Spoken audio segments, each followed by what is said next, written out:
మన భారతదేశం ఆధ్యాత్మిక దేశం. మానవులకు జీవితపు విలువ, ముక్తి మార్గం చూపే దీపపు స్తంభాలు మహర్షులు. మానవులుగా పుట్టి పూర్వజన్మ పుణ్యం వలన కర్మచేత మహర్షులుగా పూజలను అందుకుంటారు. అలాంటి వారిలో ఒకరు భగవాన్ శ్రీ రమణ మహర్షి. భారతదేశ చరిత్రలో 20వ శతాబ్దంలో ప్రపంచ ఖ్యాతిగాంచిన వారిలో భగవాన్ రమణ మహర్షి ఒకరు. శ్రీ రమణ మహర్షి బోధనల్లో ముఖ్యమైంది మౌనం లేదా మౌనముద్ర.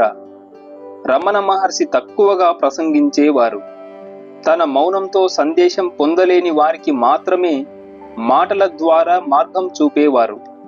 రమణ మహర్షి ఆత్మజ్ఞానం గురించి ప్రధానంగా బోధించేవారు. ఎవరైనా ఉపదేశించమని కోరితే స్వీయ శోధన ఉత్తమమని, ఇది సూటి మార్గమని, తద్వారా మోక్షం సులభ సాధ్యమని బోధించేవారు. అతని అనుభవం అద్వైతం, జ్ఞాన యోగాలతో ముడిపడి ఉన్నా కూడా అడిగిన వారి మనస్థితిని బట్టి వారికి భక్తి మార్గాలని బోధించేవారు.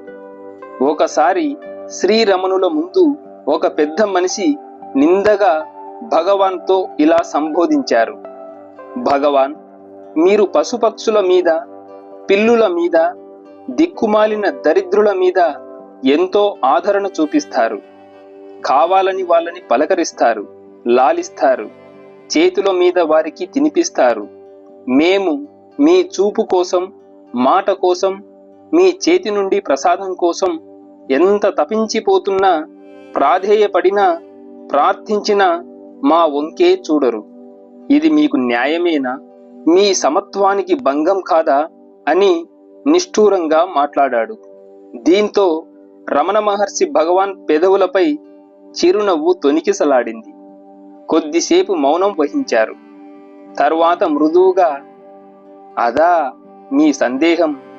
ఆ పశువులు, పక్షులు, పిల్లులు అత్యంత సహజంగా నా దగ్గరకు వస్తారు. ఏ కాంక్షలు, కోరికలు వారికి ఉండవు. అందువల్ల నేను వారిని అత్యంత సహజంగా ప్రేమిస్తాను. అట్లా సహజంగా ప్రవర్తించడం నాకిష్టం. ఇంకా పెద్దలు ఎన్నో కోరికలతో, కాపీనాలతో ఇక్కడ నుండి ఏదో పట్టుకుపోవాలనే కాంక్షతో వస్తారు. దానికోసం కావాలని భక్తిని తెచ్చి పెట్టుకుంటారు. ఇవన్నీ వేషాలు మాత్రమే. ఇవి భగవంతుణ్ణి ఏమార్చలేవు అన్నారు.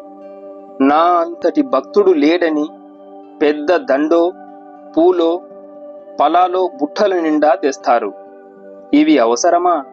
నిర్మలమైన భక్తి ఒక్కటి చాలదా?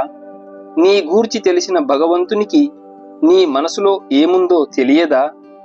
ఇలా నటన భక్తికి భగవంతుడు ఎలా దాసుడవుతాడు? భక్తుడు ఎప్పుడూ నిర్మలమైన మనస్సుతో ఉండాలి.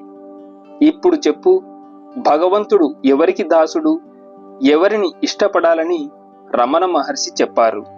ఫ్రెండ్స్, ఈ వీడియో మీకు నచ్చినట్లయితే తప్పకుండా లైక్ చేసి షేర్ చేసుకోండి. అలాగే నా ఛానల్ని సబ్స్క్రైబ్ చేసుకొని నన్ను సపోర్ట్ చేయండి. ఓకే ఫ్రెండ్స్, మనతో మనం ఇంకో మంచి మాటతో నెక్స్ట్ వీడియోలో కలుద్దాం. Thank you.